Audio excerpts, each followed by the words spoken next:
Welcome back to the Urban Action Showcase and Expo Virtual Experience 2021. I'm your host, founder, and executive producer, Demetrius Angelo, and I did not lie. I said that Lady Dragon would be in the house, and lo and behold, she is here with us, ladies and gentlemen. Cynthia Rothrock, Grandmaster Cynthia Rothrock, World Champion Cynthia Rothrock, Queen of Action Cinema, Cynthia Rothrock, ladies and gentlemen, in the Dragon's Den. And of course, Jeff Vita, Kung Fu Drive-In Theater Podcast, is with us. And as I always do, I'm going to hand him the reins and let him do what he does. Thank you both for joining us. Thank you. Thanks, Demetrius. Cynthia, good to see you again. There were a lot of titles there from Demetrius. Kung Fu film icon, action cinema pioneer, absolute legend, the Lady Dragon herself. Cynthia, thank you so much for joining us today. Oh, my pleasure. Thank you for having me on. Listen, we're going to be talking about one of your films, Tiger Claws. It's the 30th anniversary. So I want to set the audience up here and play the trailer. So let's take that away. And all you guys out there in the audience, take a look. On the streets of New York's Chinatown stalks a new and deadly killer. A serial killer on the loose with ancient martial arts skills. Now, two of New York's toughest cops must use all their skills, all their knowledge, and all their courage to catch Tiger Claws. There must be 10,000 martial artists in New York alone. He's not a lunatic, and he's not out of control, and that's what makes him so dangerous. Don't ever underestimate him. You did that with a sword? No, it's hand. It's Tiger Claws. I've been accepted to train with them. Defend yourself.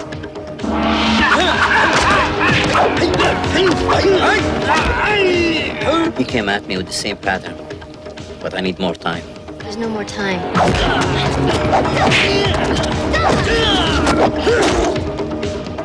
You're the same. We're not the same.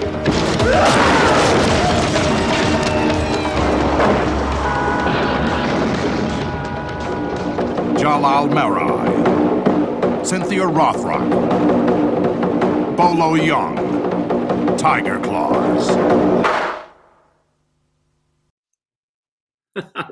Cynthia, does that bring back any memories? It does. I was like, oh yeah, I remember that. Oh yeah, that hairstyle. Tiger Claw is a fun bit of a 90s era psycho thriller, kung fu action. And we're going to get into all of that. But before we do, I want to add some more adjectives to that list that we blessed you with at the beginning of the show. Not just kung fu film pioneer, but world traveler and jet setter, I think would be fair. Because you are all over the globe, it seems nowadays. For anybody that follows Cynthia on all her socials, all you see are pictures of Cynthia traveling and being gorgeous in these amazing locales. You posted a picture of a pink lake. Can you tell me where on the planet you were? Yeah, I was in Mexico, and I went for a diving trip in Cozumel. And then I was going to stay and play a Carmen for a week. And so one of the things I wanted to do is dive in cenotes. I've never done that. And I had 2 days planned for that. So I'm trying to think what's kind of off the beaten path, because that's what I like to do when I travel, is not go to the typical things, but things that are off that beaten path. And someone mentioned, they said, well, there's a lake that's pink. And I said, a pink lake? And they showed me the picture, and I went, oh my gosh, I got to go there. I've never seen one. It was 3.5 hours away from where I was. So it was like a 7-hour round trip bus ride. And I ended up doing it because I was like, okay, I want to see a pink lake. But I mean, it was awesome. And that's one of the things I like to do, is I like to see things that, the average person doesn't get to see and experience things like such a phenomenon. There's only I think maybe there's one other place in the world that has that. And the reason the water is pink is because it's near a salt mine, and the pink is from the salt, right? And it's like the water, you cannot touch it because it's so salty, it'll burn you if you just put your hand in. Oh, so you didn't actually dive into it? No, no, you couldn't go in it at all. Yeah, no. Instead, I you did that once with Vincent Lin. I went and we were in Cabo Verde, and it was a salt lake, and they're like, "Yeah, you can go in," and I'm like, "There's no bacteria in there, right?" And they're like, "No, no, no, right? It's salt. Nothing will live in this." And I went in, I came back, and I had a bacteria.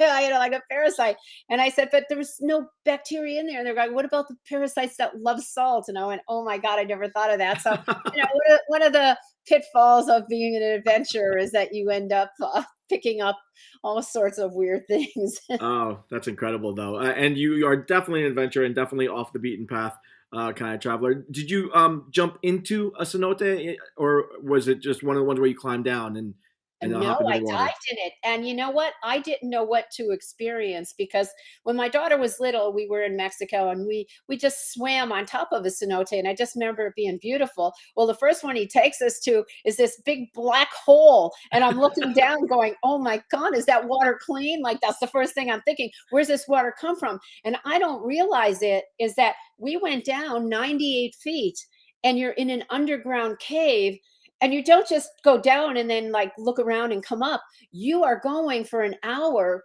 underground 98 feet. So you have a guide and there's a line there so nobody gets lost because they go into different cenotes, and you can end up somewhere, out of air or whatever. But I mean, it was definitely an experience for me, not anything I really thought it was going to be. But like if you look on Facebook on my pictures with the lighting, it's incredible. I felt like I was just in a different world, and I was like, Yeah. I never thought I'd be in a cave for an hour, like 98 feet down, swimming around. But there you go. Of course, of course. Gregory Mosley in the chat makes a great point. He said there should be a new show, Traveling with Lady Dragon. I would absolutely watch that. I would love to do something like that. It'd be nice to get paid for all these crazy things I do.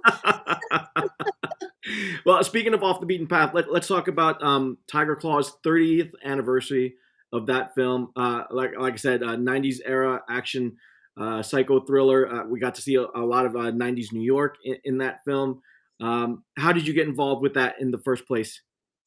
Well, I think, at that time, I just kind of left Hong Kong, and I was going to just work, here in America. And I did martial law 1 and 2, and then Tiger Claws came. And I met with Jalal because, he knew I was quite popular at the time. And he's like, I want to do a movie with you. And, we discussed what to do. And we did it, and it ended up being a trilogy. We did Yeah. 3 of them, and the third one is really crazy because when he called me to do the third one, I was pregnant with my daughter. Mhm. And I was like, I can't do it till I'm pregnant. And then I says, well, maybe I can do it. And I said, but I can't fight. And I fought like crazy in it. It's like that once, that camera's on and you start fighting, you can't say, I can't fight strongly. I just had to give it my all. But yeah, so I'll never forget those. Well, yeah, I mean, we've talked about this before on the show.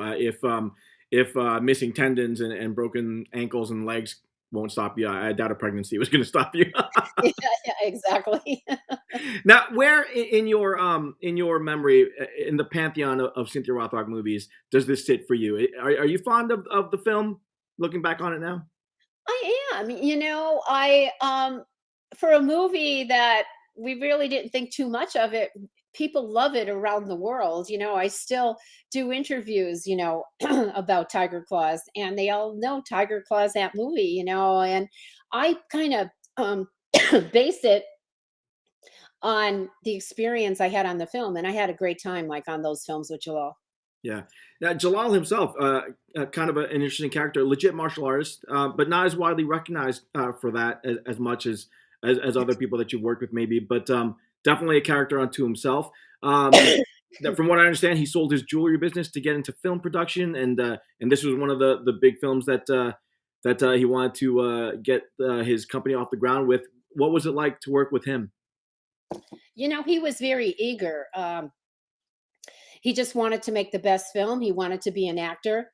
And so he sold his business, to be it. Not that many people would do that. They don't have that drive and determination. Yeah. What was it like mixing it up with him martial arts wise? You need some water What's there? Sorry. You need. Sorry, guys. I have a cold. Oh, hope you feel better. But what was it like to mix it up with him, martial arts wise? um, he was a great martial artist. We had Bolo in it. That was fun. It was the first time I got to meet Bolo. And the cast, he had a wonderful cast. It was a nice experience. I mean, a lot of things that weren't so nice happened, but they were out of his control. Like what? Can you get into any of that? Gosh, I think I haven't talked this much. Yeah, like we would shoot in a warehouse and it was freezing. There was no heat. So I ended up pulling both my hamstrings. Oh. And then you have to go do all this kicks. So I mean, it was just like little situations like that. Like we'd be outside and it was like 15 below zero. The weather was so cold. Yeah. Things like that. We didn't shoot it in the, let's say, the greatest conditions that there was. So. The perils of film work, right? Joe Robello in the chat said something that I was going to actually bring up too. He says, "I always like how you add real life elements of your life in a conversation you have in the film. You mentioned that you trained in Scranton, Pennsylvania."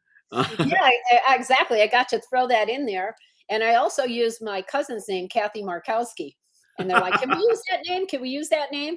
And they're like, yeah, okay, we could clear, because they got to clear every name that they did. And I remember when my cousin saw it with all her friends, she was like so excited, going, "Oh my God, my cousin used my name." Now, of course, the big draw for a lot of fans was you and Bolo Young in the same film. That looked like it was going to be pretty cool. Had you known him before? You hadn't worked with him before, but had you known him at all? Did you travel in the same circles or work in the same circles at all before this? No, I didn't know him at all, and I was really excited to fight him because I just came from Hong Kong, and when I was shooting martial law, a lot of the stuntmen were telling me not to hit so hard because in Hong Kong you hit hard. You get hit hard, you hit hard. And I remember Corey Yoon, his like famous saying to me was harder, Cindy, right? So I was hitting hard. And they were like, "No, you don't need to do that. You don't even need to touch us." And I'm like, "But you kind of have to so I could react to it." So here I am thinking, Bolo, oh, big, strong guy from Hong Kong. I can hit him as hard as I can. And he was like, no, don't touch. You don't need to touch me. Really? He was that. I mean, he was Bolo. He was the badass from Bloodsport, and he didn't want to mix it up that hard. Yeah, I know. And I was like, oh, okay. Now, he didn't speak a lot of dialogue in the film. What was he able to speak a lot of English at all, or no? No, at that time he didn't. He spoke some English, but not really a lot. So I think that's probably why he didn't have too many lines. So what was it like then on set when you had to coordinate the fights and communicate back and forth? Well, I came up in doing Hong Kong movies where mostly everybody didn't speak English. They only spoke Cantonese. And, action is universal. You really don't, you just got to look and copy and do it, and you understand how to move, you understand what to do. So I think that part is easy for someone if you're doing, you're filming, and you don't have dialogue and it's just action. To me, it's just like a universal silent language. Yeah. Do you have any fond memories from that film, kind of offbeat memories from anything on set? Yeah, I think I probably put this guy into therapy. I like to have fun on set, and I like to have a good time. When it comes time to work, you're serious. But they were telling me, they said about 4 people came up to me and they said it was a stunt guy I was fighting, and they said, "Cynthia, whatever you do, don't touch his hair because he's thinning and he's losing his hair." And he just said, "Make sure she doesn't touch my hair," right? Well, sure enough, they put a scene in, where you grab the hair and you do a hit, right? And they're like, "But don't touch it, just like put your hand on top."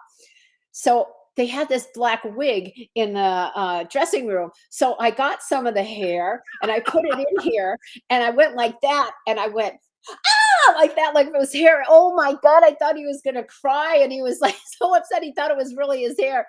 And I was just trying to, be funny or whatever. That kind of backfired on me. So I mean, I don't know if I'm his like favorite person to this day for that. Did you ever tell him or no? Yeah, oh yeah, of course I did. I was like, no, no, no, it was a wig. It's not your hair. Yeah, I was like, oh yeah, okay, that was real funny, Cynthia.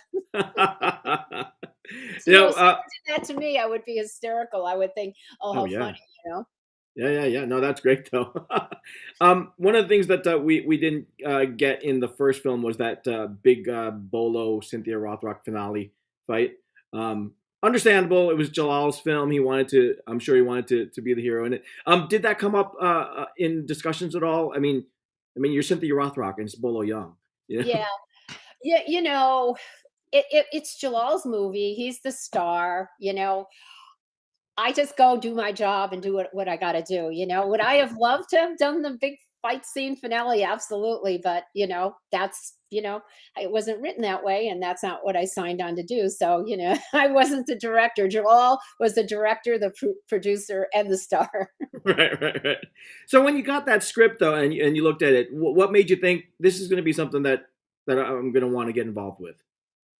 Well, you know, I like the mysticism about it. You know, the tiger claws and the Chinese philosophy mysticism. I like that. I like the fact that I get to fight with Bolo Young because I didn't really, you know him before. I just knew him like from like the big Chinese guy, and I was just excited to work with someone from Hong Kong again. And we were shooting it in, I believe we shot it in Toronto, you know, and I never shot a movie in Canada. So I was all excited about that, you know, it's like, ooh, yeah, this is where Starbucks was originated, you know. So I just, you know, I just thought, yeah, it's going to be a good project from reading Yeah. the script.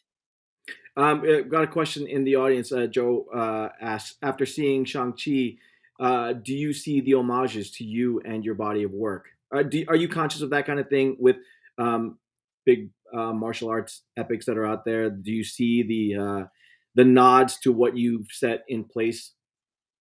You know, yes, yeah. When I see them, I haven't seen that film yet, so I can't really comment on it. But yeah,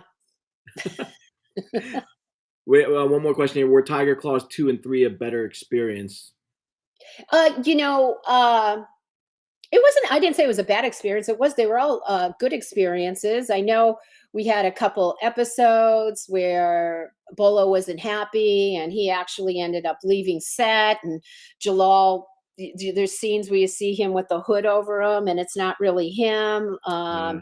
You know, it was like some kind of, I guess, financial agreement that they had that didn't come through right away. So, you know, there was a little dissension there. And I felt sorry for Jalal because he was wearing all these hats and he had to, you know, he was doing all this stuff. So that was like a little disconcerting, you know, for us when that happened.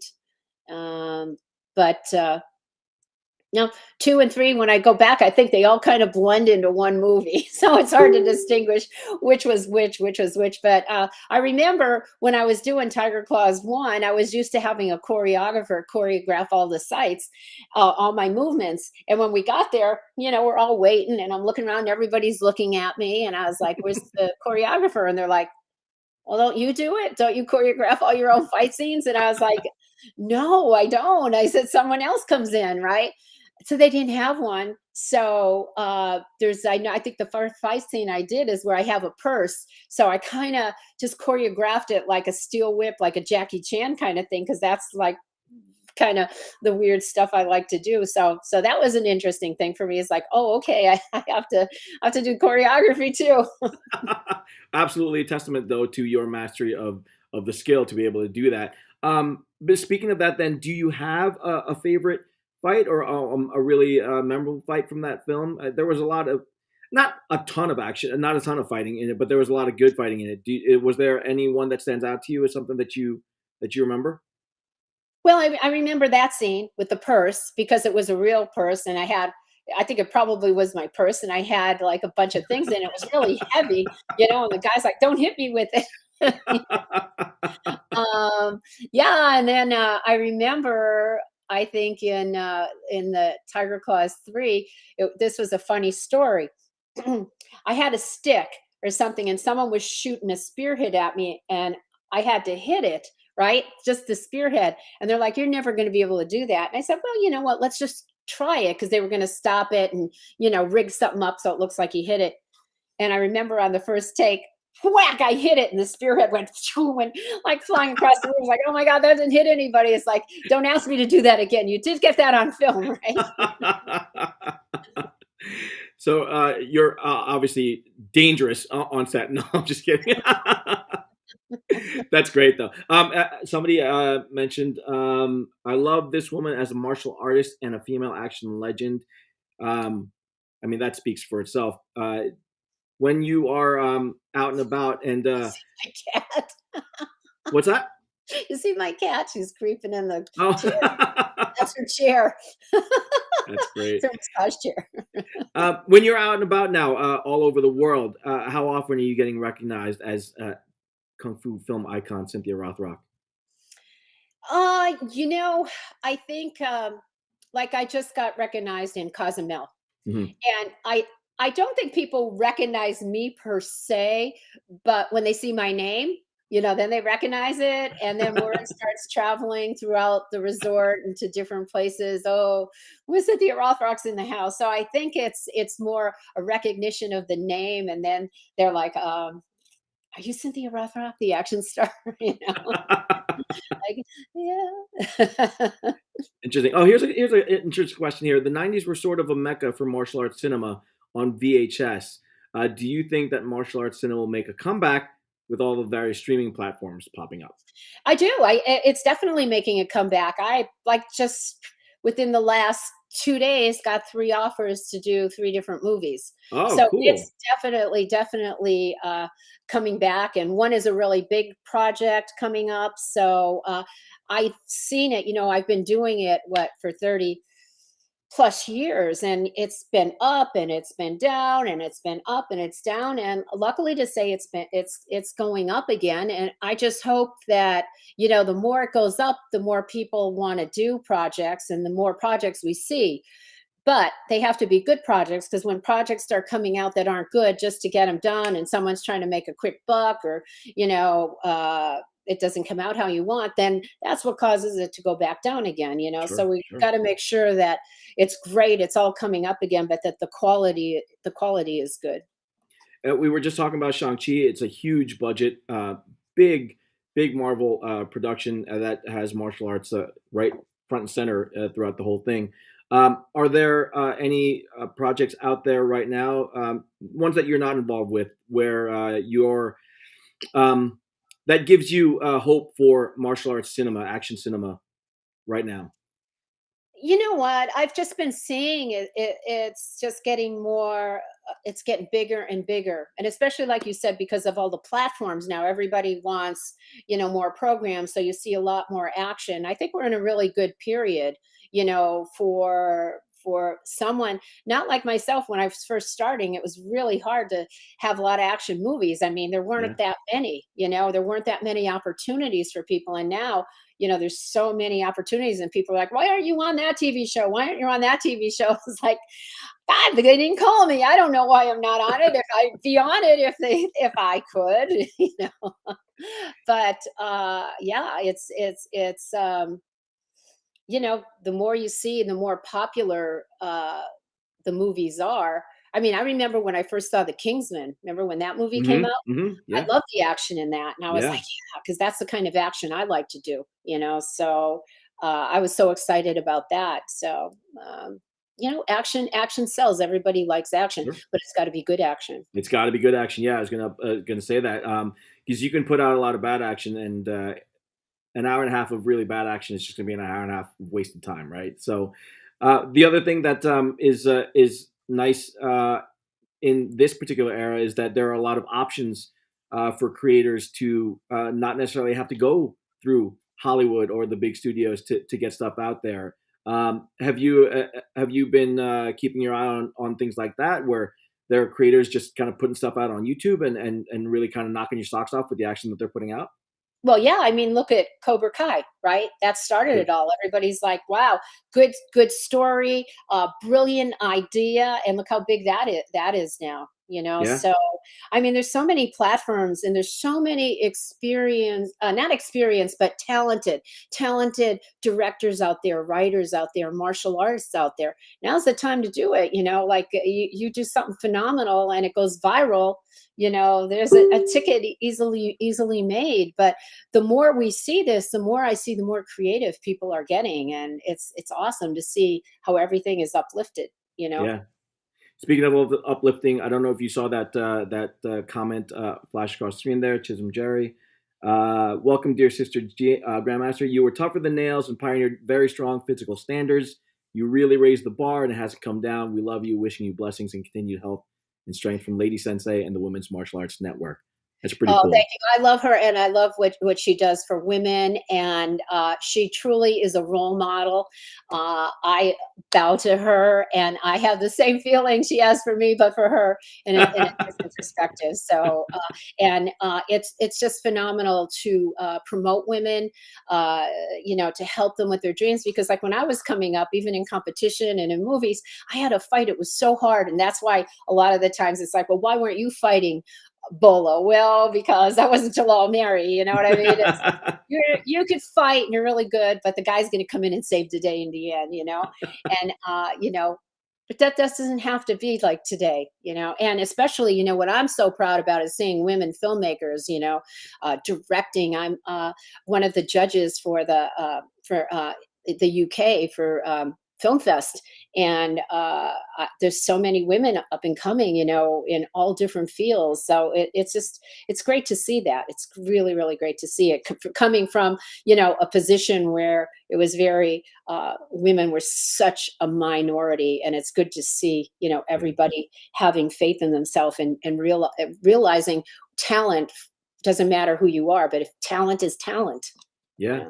We just had a panel with on the Femme Fatales, Women in Action Cinema, and the director of Never Back Down Revolt is Kelly Madison, wonderful director, happens to be a female, and a big female cast as well. So, but all of that is built upon what you set down. So, of course, props to everything that you've done to make that happen.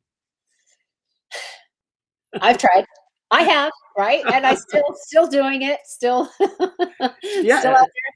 Well, that's another thing too. I mean, you're still doing it. And someone asked this in the chat. How have you stopped time and stay in shape and keep your flexibility and continue to have that drive to keep making films and showcasing your stuff?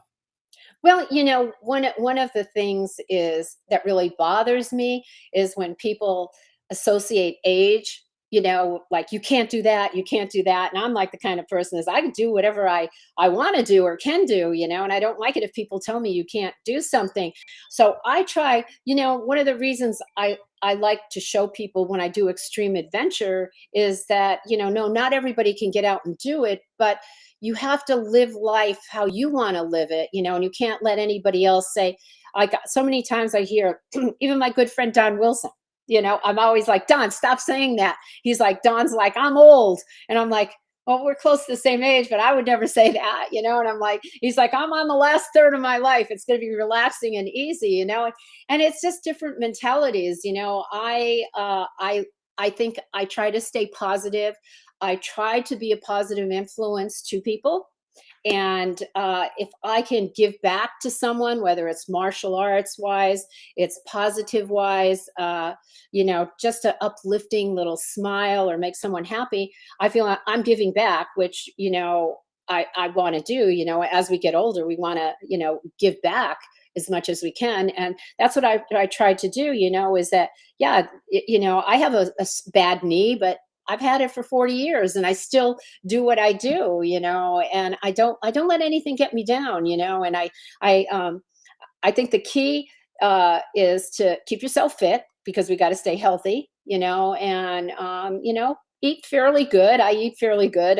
I do drink a lot of coffee, but, and a few glasses of wine here and there. But, I think life is how we perceive it. And no matter, everybody has bad things happen. Trust me, I have like so many bad things happen to me, but you can't dwell on negativity, and you got to look at the good things in life. And to me, I really think that's what keeps me happy and positive. And when you love life and you love people and you like to give back, it gives you an aura that people can pick up, and they want to be around you. And that's what I try to do for people. Your attitude is infectious, and you're continuing to inspire. There are a lot of female action stars that are coming up now that all always point to you as the inspiration for them. Do you get to connect with a lot of these action stars coming up and hear about your inspiration to them? I do. Like if I go to a film festival and I get to meet some of the actors or some of the directors. I'm not the kind of person, I'm not a big Hollywood person. I don't like to go to big Hollywood parties and do all that. I'd much rather be hiking in the backwoods, something like that. So that's kind of where I don't get out and I meet a lot of people. But when I do get out, like even at like the Urban Action Showcase, when we're live on that gives me the opportunity to meet a lot of people. And I meet a lot in seminars, if I'm doing a choreography seminar or a martial arts seminar, and then I become friends and I try to help out anybody I could. But as far as being out there, yeah, you'll see me more like hiking or diving than than out there schmoozing. I wish we could. What would be your best piece of advice to action stars coming up to maintain the longevity that you are currently enjoying? Well, the longevity. Okay, yeah, that's another issue. Like a lot of people say, how have you been able to sustain so long, right? When other people haven't. And I think it's just I love what I do, and I love to interact with my fans and with my friends. And if you do that, you're always going to have the support of people because you're giving back to them and they're giving back to you. And I think you just stay out there and do what you love doing. That's what it is. If you say, all right, I'm not going to do this, like some martial arts people, they might have been a champion a while back, and then now nobody knows them because they're not out there, they're not doing anything. Well, that's why you have to stay current. You have to stay current. All right. So speaking of current stars, are there any female action stars that you kind of follow today and you're like, watch her, she's going to be amazing? Well, yeah, I wouldn't say I follow people, but I see things that people do, and if I get a chance, I'll say, hey, wow, that was awesome, very proud of you, and then they're happy, they're happy. Oh my God, Cynthia Rothrock did that. I guess I would. I mean, if you wanted to name a few people right now, I don't know, because there's so many. Like I said, there's so many women out there. My friend Anita Clay, she came from there, right, and doing stunts and stuff like that, and I just think, you have to be good at what you do, and you have to be able to work with everybody, even though sometimes situations aren't good. You can't you just got to take it. You just got to, no attitude, no ego, no jealousy, and just, go and do the best you can and be the best person you can be. Again, for anybody that follows your socials, you've been dropping some hints about things that you're working on. You're working on some kind of secret project out in Vegas. Can you drop any more hints about that at all? We kind of went live with it yesterday. Excellent. Yes, I am doing Black Belt Theater. I am hosting it with Stefan Johnson. Awesome. Who is a comedian voiceover who is not a martial artist. So it's kind of funny. We have a lot of banter going back and forth because I'm the martial art authority and he's more like the food authority, right? So we shot 6 episodes, and I believe they might start airing on Jungo. You could get that on my website. It's free. It's a free app, and you can watch all these martial art movies and all these programs. And I think it might air this November.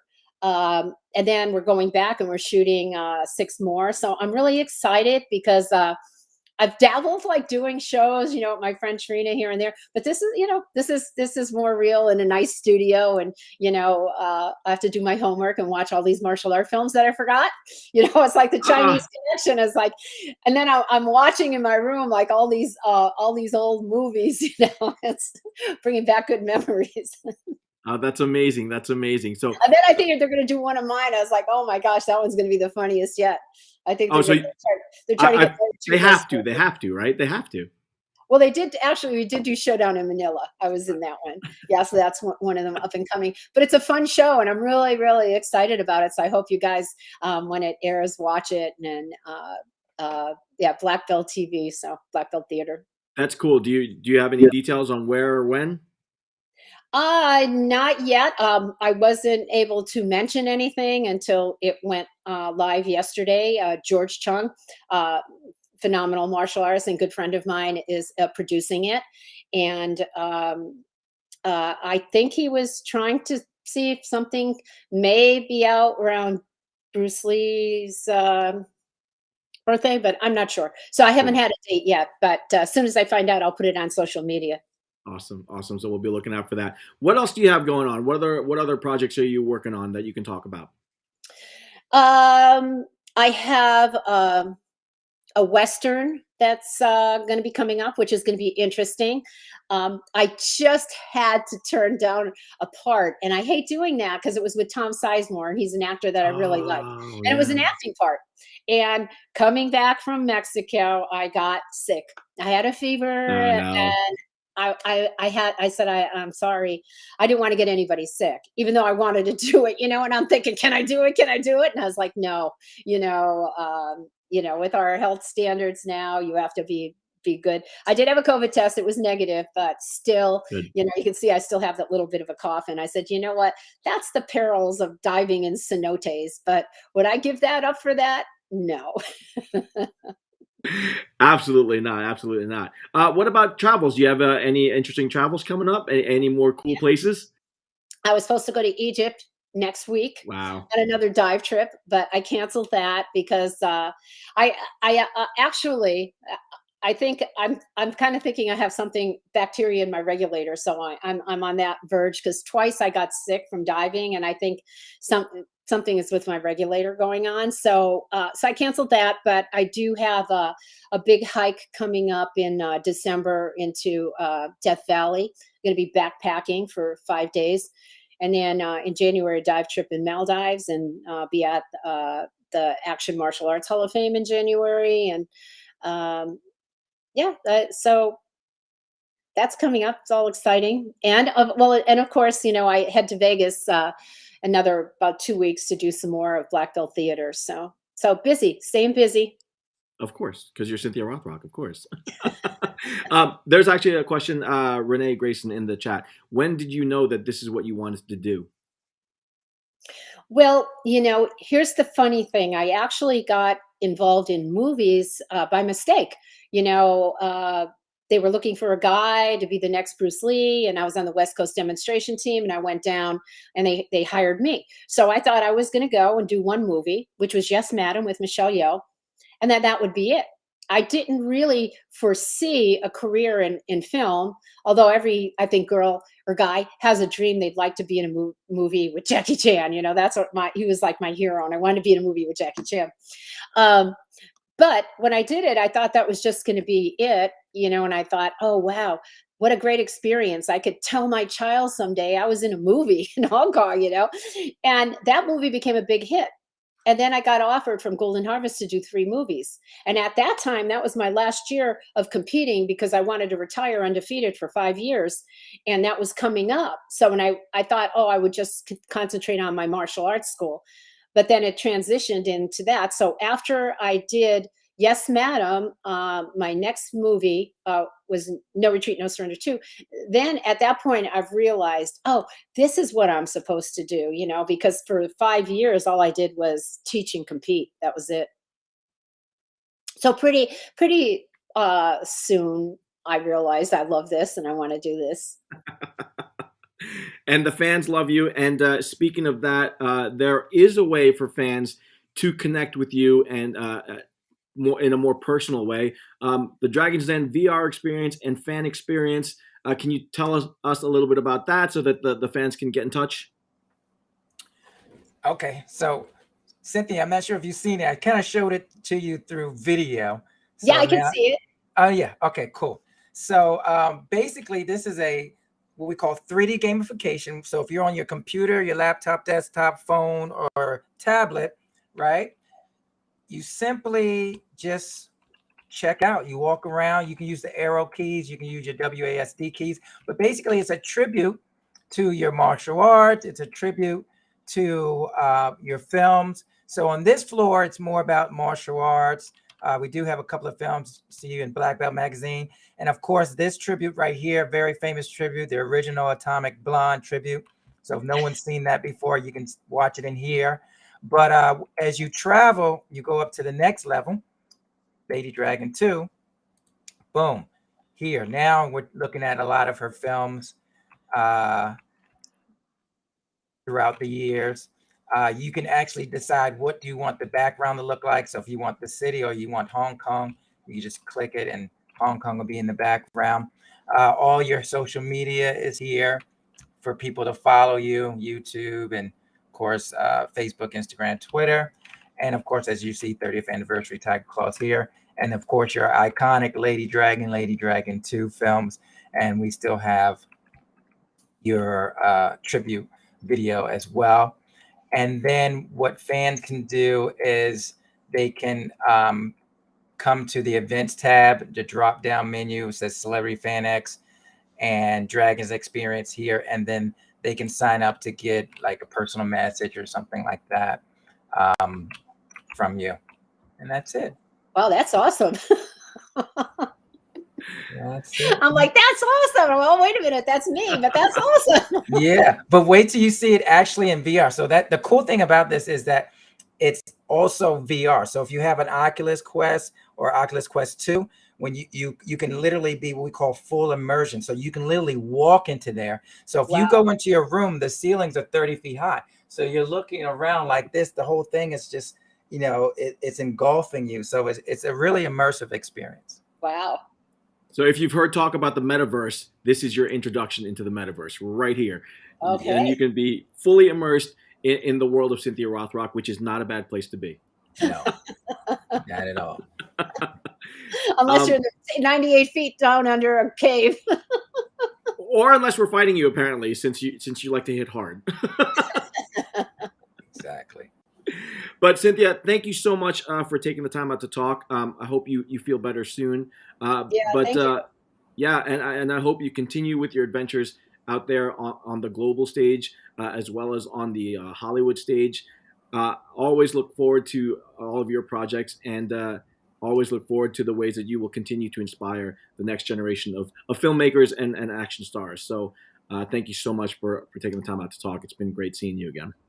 Thank you. Thank you guys so much. Thanks for having me. Love being here. And I would say thank you to everybody out there and God bless and be safe. Absolutely. Once again, guys, Jeff Vita, Kung Fu Drive-In Theater podcast. You guys check that out. I'm going to put it in the chat. It's part of the top 2% when it comes to the action podcast. Check that out. And of course, follow Cynthia on Instagram and of course on Facebook. And tomorrow, 3 p.m., we've got Tiger Claws 30th anniversary screening in VR. Ooh. So you guys can, so you guys can go into our screening room or into what we call the Cove VR experience and watch it there. So until then, everybody stay safe and Cynthia, get well very soon. I will. I feel great. I feel great. It's just a little cough, so I'm doing good. That's why I have my tea here. All right. All right. So we'll see you next time, everybody. God bless. And thank you to all the fans for the questions. You guys stay safe. Thank you, Demetrius. You're welcome.